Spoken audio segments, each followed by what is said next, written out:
Fantastic. Hello again. My name is Tanya Sadowski, and I am the program coordinator for the global engagement team at the Community Solution Education System. I am very, very excited to be joined today by two very dynamic speakers, two of our wonderful international students, Ms. Huda Garib and Ms. Pooja Das. If you would like to introduce yourselves really briefly and let us know, sort of where you are and a little bit about yourselves, that would be great. Pooja, I'll start with you. Hello, everyone. It's good to see a lot of people here. I'm Pooja Das from the Chicago School of Professional Psychology at the Chicago campus. And I'm in the second year of Masters in IO Psychology, that is Industrial Organizational Psychology. And currently, I'm involved in a lot of extracurricular activities in the city of Chicago. I'm also one of the student ambassador representing the Chicago School at World Business Chicago. Also, I'm the president of the IO task force at the business psychology department, and I'm associated with a lot of community developmental works. Wonderful. Thank you so much. Huda, over to you. Tell us just a little bit about yourself, please.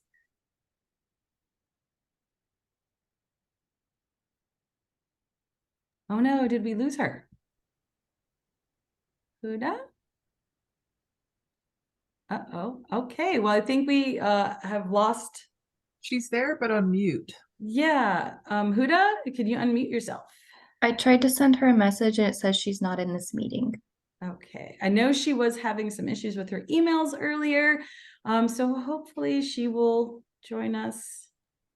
I have a WhatsApp also. Okay, fantastic. Thank you so much. So while we wait for Huda to rejoin us, Pooja, just a quick question for you.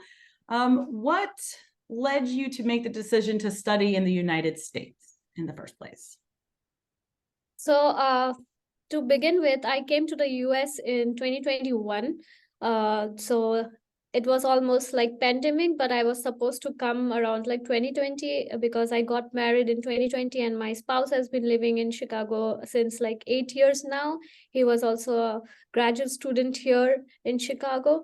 And so I came as a dependent, but being a dependent and staying at home was not my goal.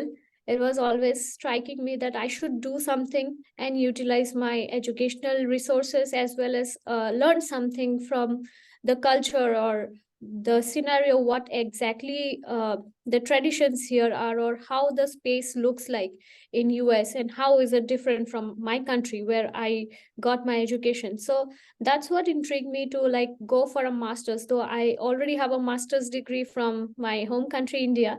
But also like I felt that I should do something and learn something new. So as I had a background of psychology, so I thought of like enrolling myself in the industrial organizational psychology, which had some connections with my courses.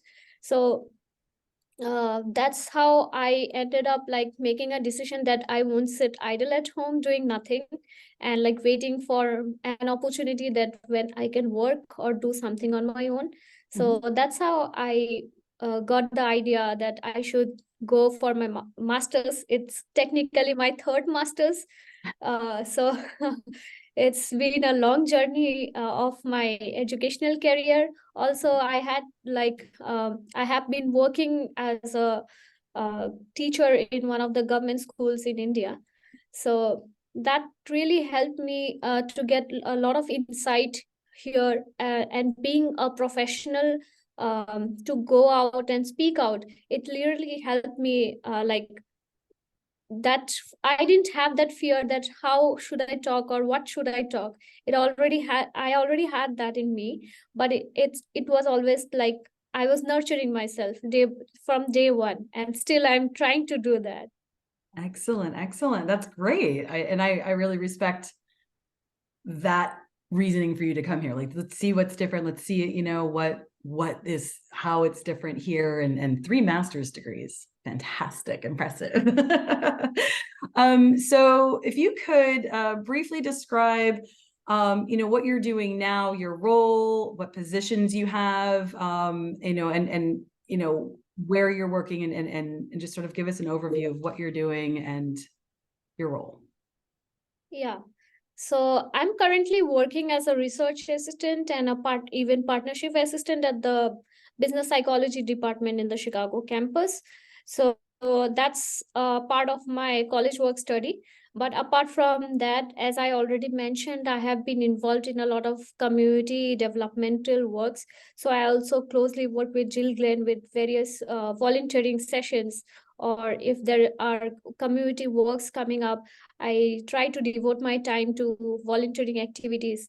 And apart from that, I'm also associated with the business psychologist department student group, that is the IO task force. So I'm currently holding the position of the president of IO task force. And also I am one of the student ambassador representing the Chicago school in the city of Chicago at the World Business Chicago. They have the student organization tied with World Business Chicago. That's the Think Chicago Student Ambassadorship. So I have been continuing that student ambassadorship title for the last two sessions. That's fantastic. Thank you. I believe we have been rejoined by Huda. She's having a few connection issues. Huda, can you hear me? Oh, I think she's a little bit frozen. Absolutely. Hi Oh, there she is. there. Yay! Hello. Totally understand. Technology is really, really fun. I'm glad you're back. If you could, we'll just kind of go back. If you could I just, am.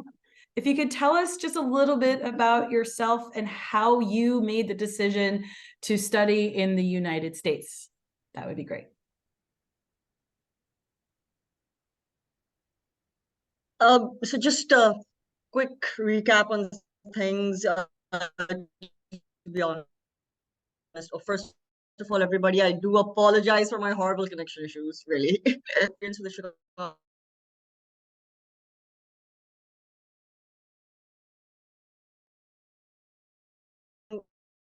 Oh, you're a little frozen. I don't know if, not that I want you to turn off your camera, but That maybe turning off the was camera would help.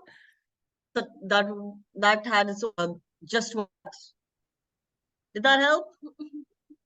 I didn't catch any of that. I don't know if maybe you could turn off your camera, if that would help with restoring the bandwidth. There we go. Let's see if that works. Did that help? I think so. So if you could just repeat what you said about wanting to come and learn in the United States and your journey to come here. Uh, so here's how it kind of began. Uh, Honestly speaking, I never studied in the US. For me, the entire experience with the school was purely remote. Oh, I actually started, and that on one had its charm because just shortly before I started my education with the school, I had and you know, when you have your own startup, when you're kind of trying to figure out your way around, and look, I also do come from a culture where decision and just, you know, just shift ground. I wanted to be close to home. I'm one of those people who gets a bit homesick and a bit nostalgic. That's okay. And that's how it kind of went. So working with the school actually gave me the opportunity to work on my startup, be close to my family, be in the comfort of my own home, and simultaneously get an education from a pretty good school. So yeah, and I did have the option at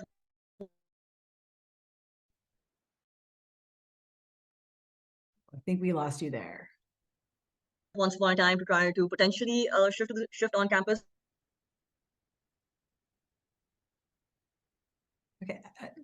Don't know. I think we lost you there, but if you could tell us, I know you mentioned that you have So a yeah, startup. that's my story. Okay, could you tell us a little bit about your startup company? I'm really intrigued as to what that is and how that, you know, process of getting that started up has been for you, and what role, you know, maybe that work, you know, studying remotely with, you know, the Chicago school has really helped with you.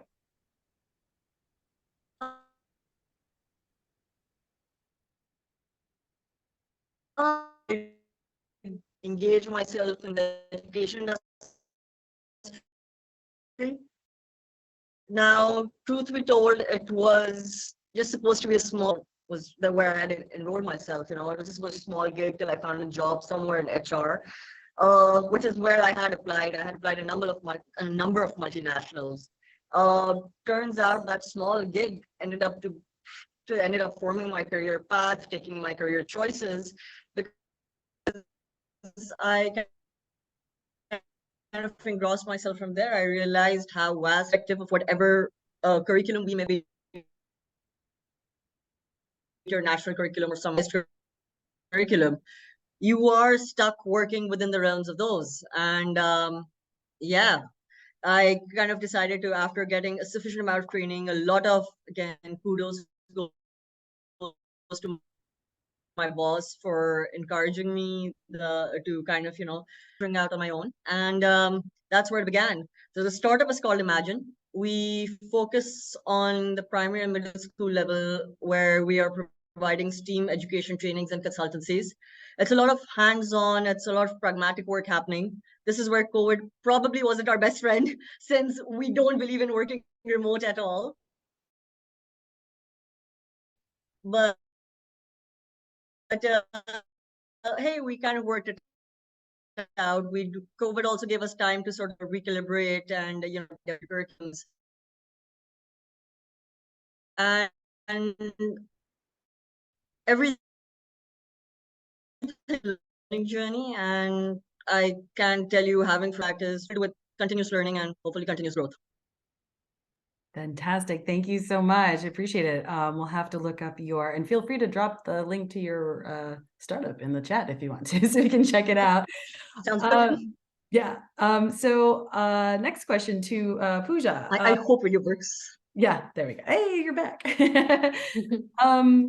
So what services, here in the United States did you utilize, or do you utilize, for networking and any career-related aspects of your study while you've been here? Like, what have you been using? What have you found that, works best? Some tips, tricks, things like that, just in terms of networking and career-related advancement.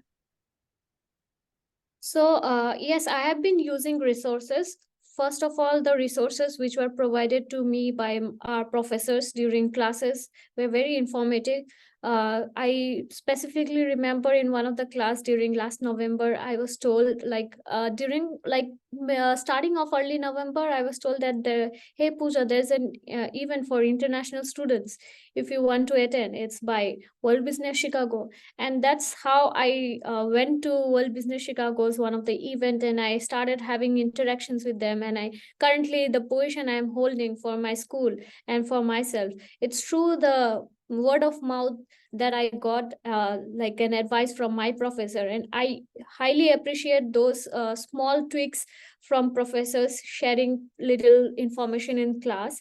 And also being open to like the emails from school, like hey, there's an event, if you are interested, here is the link. Or LinkedIn is one of the biggest like tool to like find out like, oh, there's an event, and students or maybe other people, or maybe people who are interested in startup entrepreneurs and each and every field people can come and join in those events. So that is how being open and being like very mindful, and also being very attentive to your emails, or putting more attention to what you hear from your professors or see in LinkedIn or any other social media sites. It's very helpful. That's fantastic. Thank you. Yes, I think students sometimes forget that their instructors or professors know what they're talking about, even outside of the classroom. So I'm really glad that you're making those connections and taking advantage of what they're talking to you about. Huda, what about you? What sort of networking or resources have you utilized to help you, in your time with your schooling here, to help you advance your career and really help you get everything moving in that direction?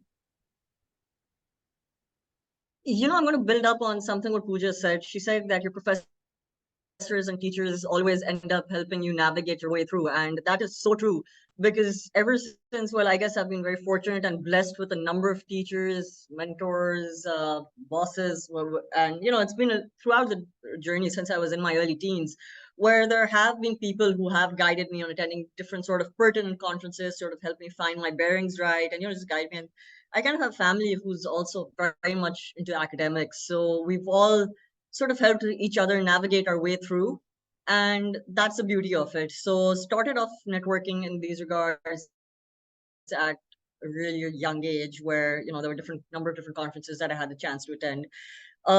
Ever since, one thing I will tell you is a lot of the profs at the school, even though I was a remote student, the fact that we encouraged a lot of group projects throughout, that never left me feeling isolated as a student, that hey, I'm on the other part of the world. Hey, in fact, I had someone further than me. He was a student enrolled from Tokyo, and he was with me coincidentally in 3 courses.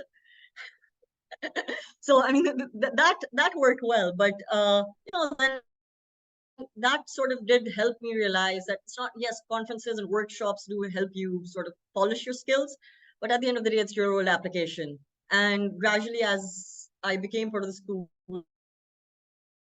and then again, a lot of my mentors started playing a key role in. They got on the big bean with a couple of think tanks, a couple of forums here, and at times just being part of their gatherings while you are working on a startup, and if you especially are a student as well who is hoping to expand your educational horizons, it gets overwhelming.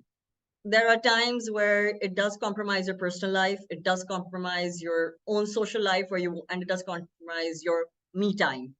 But at the end of the day, I mean, I know there are a number of hours wasted in that journey, but as you do end up meeting these people, sitting with them, having over a cup of coffee, you actually, or you just sit and listen and hear to their discussions. There is so much to learn, there is so much to gauge, and that is what actually helps you. Those are the keys, tips, and tricks that kind of help you navigate in the real world.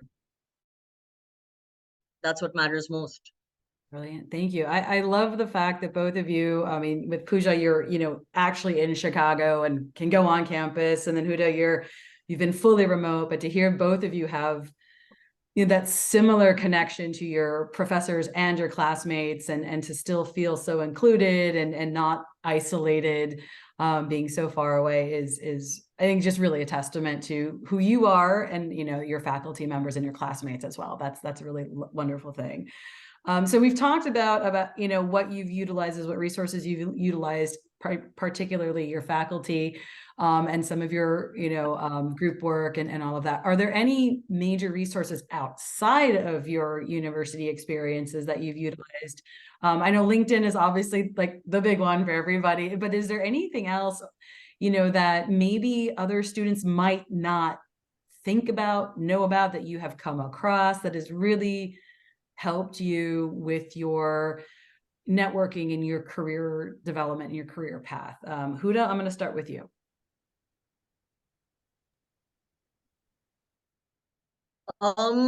Honestly, there's a lovely little thing called Google. that takes you places. I mean, I'm one of those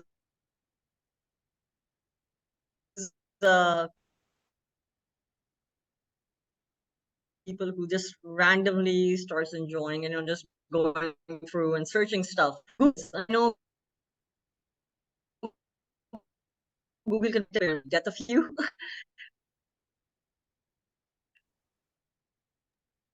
But hey,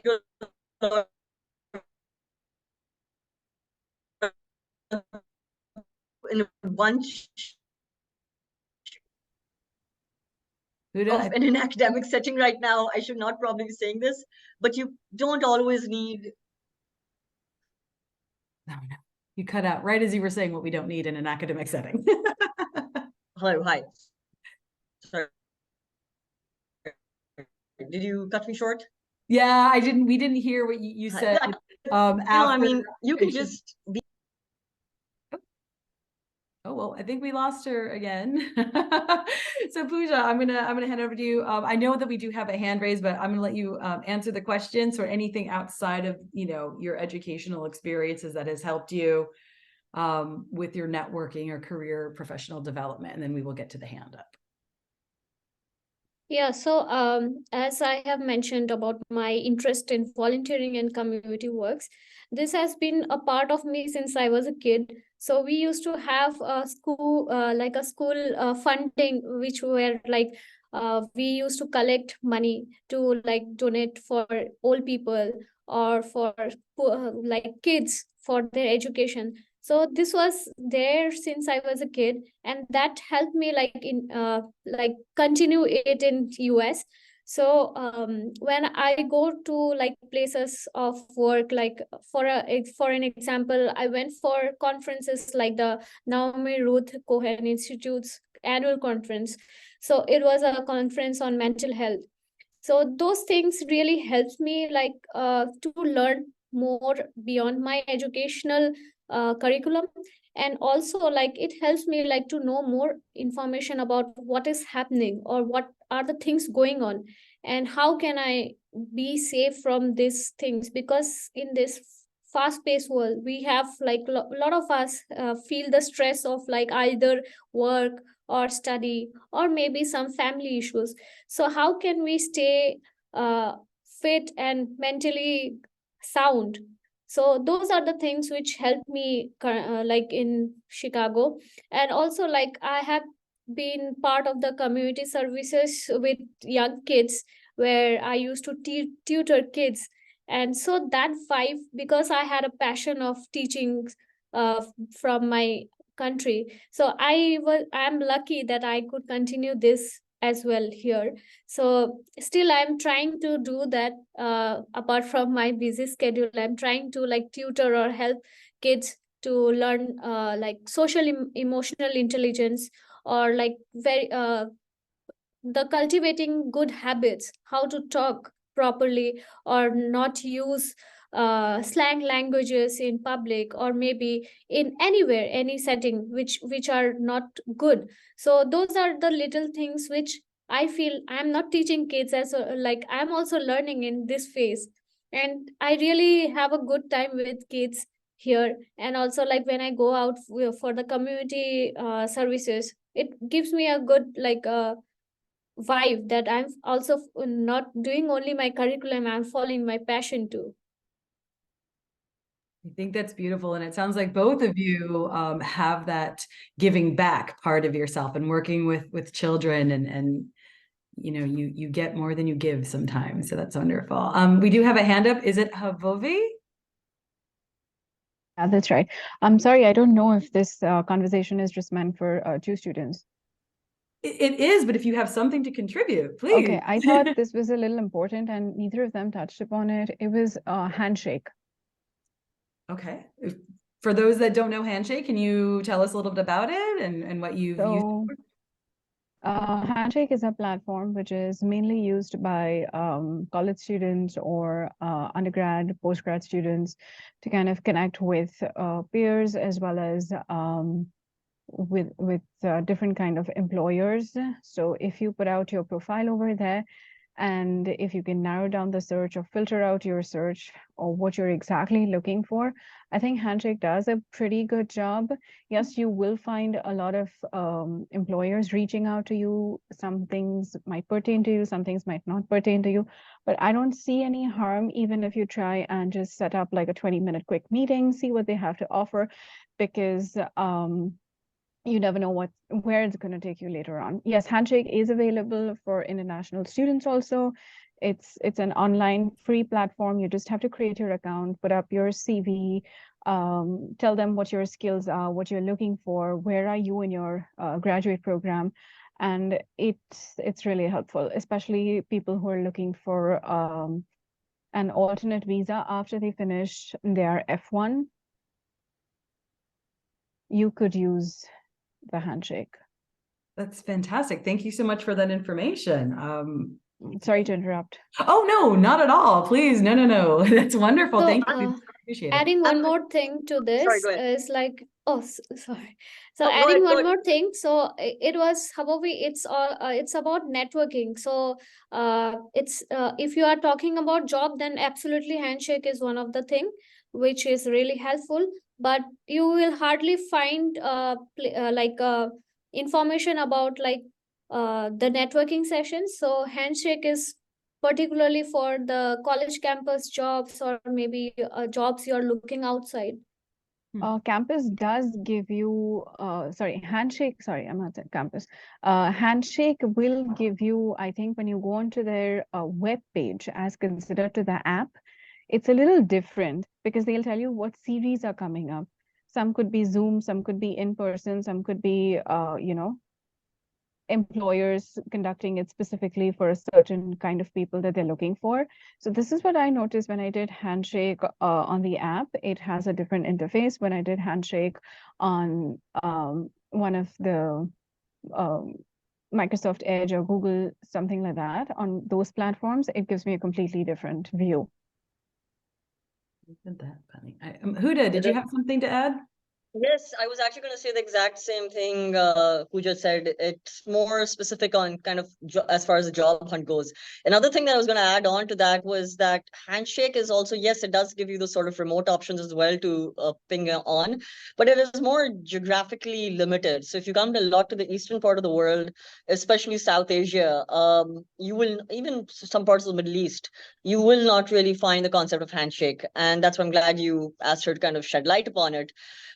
Another thing that can actually work, I know this sounds very premature, what I'm about to say, but the fact of the matter is that our social media platforms, from Twitter to Facebook to Insta, and I know we say some of these meta platforms are a little outdated, or they're just, for hanging out and, just your entertainment.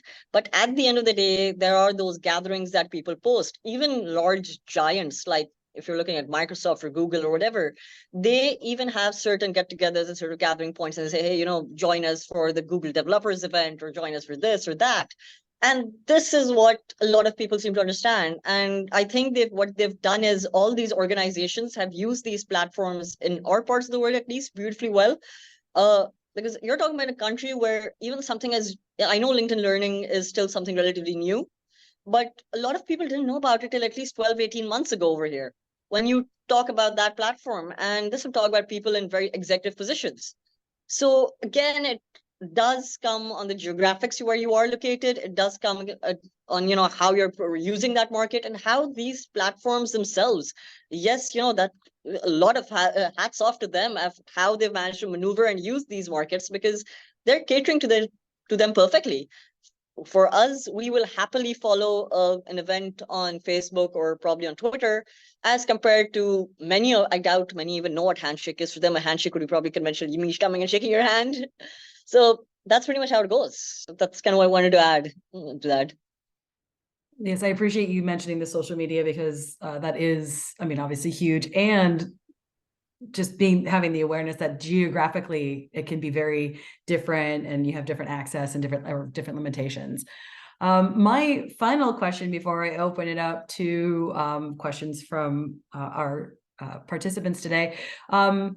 What advice would you give to an international student, whether it's coming to, the US, or, enrolling in a US institution, finding a job, whatever it is? Huda, I'm going to start with you. What advice do you have as an international student to fellow international students?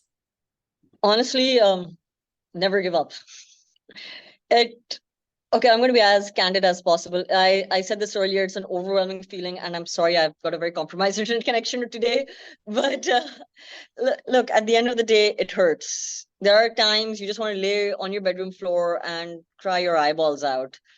But that is all part of the journey. As long as I know it sounds almost like a broken record when I say this, but you need to be, yes, we say working hard is not as important as working smart and all that stuff, but you kind of need a combination of both. And at the same time, the reason we seek out the aid of our profs, mentors, peers, whatever, they help you, whatever input they give, they are going to sort of help you form your decision. No one can take the decision for you. No one can handhold you and, take and present things to you on a silver platter. It is literally, at the end of the day, what you decide, how you're influenced by the factors around you, by what you want. It's not all about, hey, I'm going to, build a 5,000 square yard building on Mars. You can't do that. You have to be realistic. Yes, that can be your end goal, but how you work towards it, how you focus, how you are also ready to accept that I'm not going to be successful on probably my first 59 strikes. It could be strike 60 that will get me there. But every mistake I make, it has to be a learning journey. And this is what I tell, be it me working with a 5-year-old or be it me with working with a university student. And this is what I tell them at the end of the day, that I'm not perfect. And no one is entitled to give you 100% advice. And anyone who says that, they're wrong. But we're all sharing our input. And at the end of the day, you have to formulate, you have to learn from your mistakes, you have to work for strategy and pray and hope it works out eventually better than what you could even dare to imagine. Beautiful. Thank you for that. That was fantastic. Pooja, what advice do you Yeah. have? I agree with Huda completely. Like it's always either you learn, you fail, or you get an experience. So it's always the either way. So one of my favorite line would be like every dark cloud has a silver lining, which is like for specifically when it comes to international student, because I am going through this phase of like looking for internships, looking for a full-time job, but it's always like I get frustrated, I break down, but at the end of the day it's always like no, I shouldn't lose hope because I already came a long way ahead and I have to look forward for good things, for the brighter things. So it's always a start, and it's always like everybody goes through this, every international students or students who are from their native country also faces this in a point of their life. But it's always like keep trying, and it always goes with me that I should give my best. Maybe this is not my day, but it's not that it won't happen any day. There will be a day when I can like share my experience, share my positivity with someone. So I try to stay positive no matter what the situation is, and that's how I keep myself busy, that I don't get all this stress and tensions of like no, I'm not getting a internship, no, I'm not getting a full-time job. And also like for international students specifically, as Bridget is here, she will know that I have been like asking tons of questions. So my advice to international students will also be that keep your papers right, ask questions to your DSO, don't make any mistake which can lead you to some problem. So be well informed rather than making mistake, ask questions a lot of times. And also like um, keep yourself updated with all the things happening, because you never know what it lies on beyond. Like it may be difficult situations, but at the end of the day you have to strive, you have to keep that flow going on. Fantastic. I'm sorry, Pooja, can I just add, she said keep positive all the time. And that was so beautifully said. And I can't stop smiling since then because it's not easy. You, I, everybody, we all have our own baggage. We all have our own backgrounds. I mean, I'm struggling with compromised connection right now. So which you guys are probably cursing me for, but that's okay. At the end of the day, it depends on how you figure it out. It's never easy, but the fact that she said just be positive, and someone told me this actually, I'm not going to shy away. It's my mom who actually told me this at a very young age, that it doesn't matter what life throws your way, just smile. As difficult as a thing that may be. And it all started probably with me having probably a squabble in school, probably when I was a second or third grader.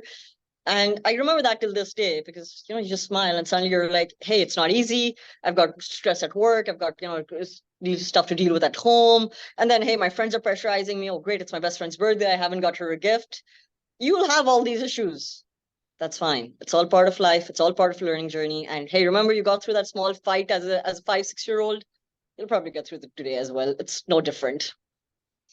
To add to this, like for me, this thing keeps coming in my mind of staying positive, as like it's been very tough. I haven't been like to back to home, like it's been 2 years and I miss my family.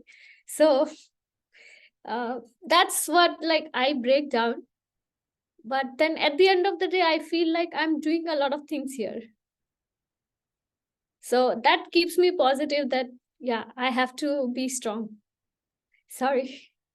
Oh, no, do not apologize. I know what it's like to be far away from family, but yeah. But thank you both. I mean, really, your persistence, your perseverance, your positivity, all the 3 Ps, everything. You've been really, really fantastic. And I see really, really wonderful things happening for both of you as you just progress through life and through your educational and career journeys. I want to thank you both again. Really, really inspirational, really wonderful event today. I would like to now open it up to the floor for any questions. For either of our speakers. You can either unmute yourself and ask away, raise your hand, put a question in the chat, whatever we have. So we have somebody in the chat says, "Hi everyone, thanks for sharing your insights. I have been struggling to get an internship at the HR/talent acquisition/organizational development realm, especially on the Dallas campus where the resources are a little limited. Question 1, any advice on what I can do beyond resume applications or any tips on how to boost my application? And number 2, any ideas on some companies that offer job sponsorships for international students?" So Pooja, I'll send it over to you if you have any advice. Yeah, so my first advice will be to reach out to your faculty to see whether your resume has got the exact things like keywords, or your resume is perfect or like good one to be submitted to the HR talent or acquisitions, whatever positions you're applying. Because what I have learned through applying for internships and other sources, that some companies follow the ATS sections where they look for keywords, and whether you have a very good academic background or not, it doesn't matter. You whether your resume has those right keywords for the job you're applying for. And I would also suggest that if you could apply along with your resume, create a cover letter for the specific role you're applying, so it would be really helpful. And if you don't have any experience, like I myself, I have very less experience of working in US, so you can use your extracurricular activities to highlight that I have been working as a volunteer, or I have been in the campus assisting my professor. So those work can be highlighted in your cover letter, like giving a heads up to the hiring manager that apart from all of my educational background, I do have some expertise which you can't exactly say in detail in your resume, but you can always say or highlight your works in your cover letter. So that I would definitely recommend you doing. And also reaching out to one of your faculty who can help you to sort out your resume in a proper manner, or can help you or guide you. Even you can reach out to the career services if you have someone in Dallas, or you can reach out to the career services around the Chicago campus too. They are very helpful in helping out with creating your resume, or giving you some good tips about how you can craft your resume, or how you can write a cover letter for a specific role. And companies that offer sponsorship is that is a tough questions, because it depends uh, along with the time which companies do offer for sponsorships.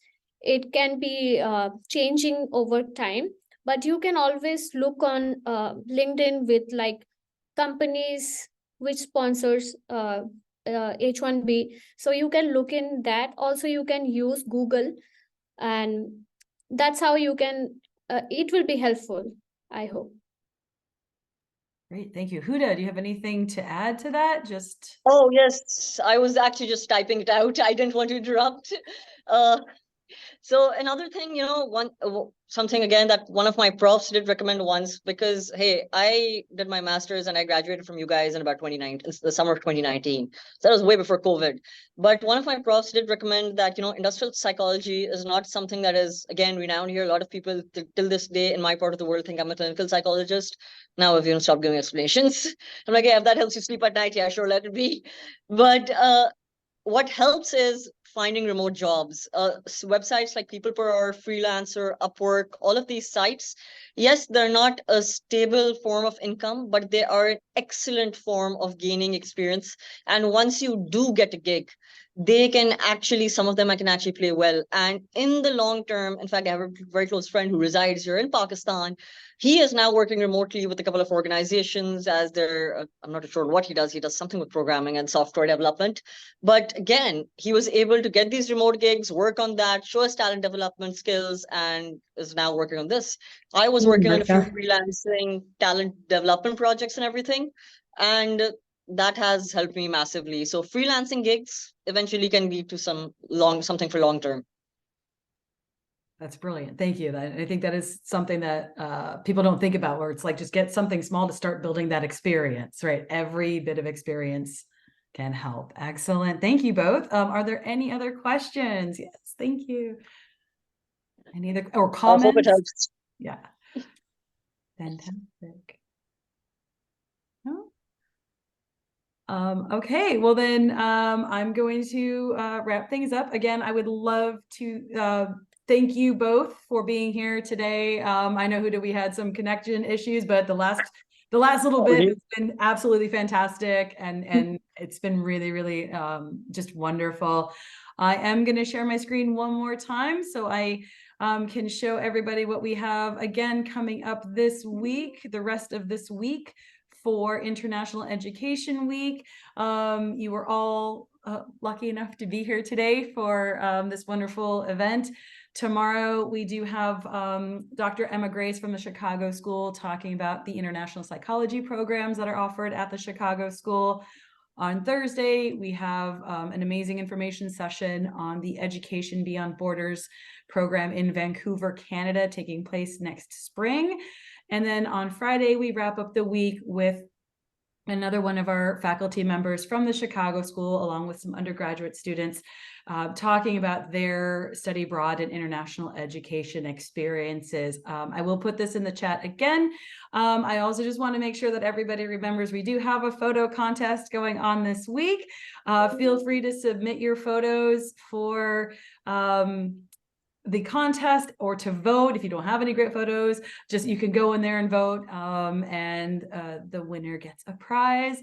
So I hope you are all able to join us again later on this week for one or all of our remaining events. Again, I would love to thank Pooja and Huda for being here today. Really, truly outstanding. Thank you all. Huda, go to bed. I know it's like in the middle of the night there for you.